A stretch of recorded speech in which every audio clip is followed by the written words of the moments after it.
ముఖ్యమంత్రిగా కొనసాగి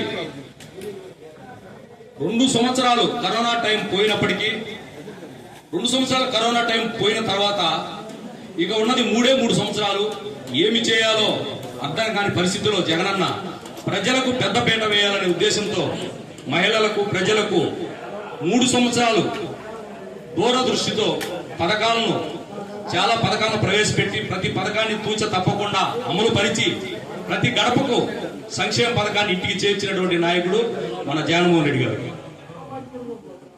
అయితే ఆ 3 సంవత్సరాలు ఉండడం వలన కార్యకర్తలకి జగనన్న 1.0లో కొంచెం అన్యాయం జరిగింది.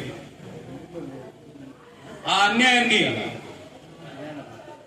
జగనన్న 2.0లో మొట్టమొదటిగా ఒక కన్ను ప్రజలు ఒక కన్ను కార్యకర్తలుగా భావించి పనిచేస్తానని నిన్న జగనన్న చెప్పడం కూడా జరిగింది. అలాగే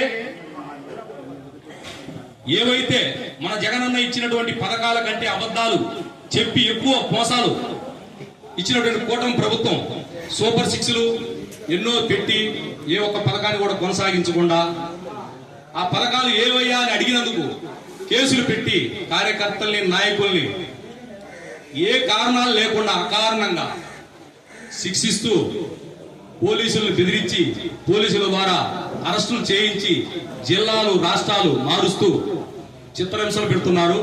ఇవన్నీ జగనన్న గమనిస్తున్నాడు. కాబట్టి ఇవి వాళ్ళు ఇచ్చినటువంటి హామీలన్నీ అబద్ధపు హామీలని ప్రజలు ఇప్పటికే 9-10 నెలల్లోనే గమనించారు. ఈ గమనించినటువంటి ప్రజలు రాబోయే రోజుల్లో ఖచ్చితంగా తిరగబడతారు. ఈ కూటమి ప్రభుత్వానికి చెల్లు సీటు పలుకుతారు.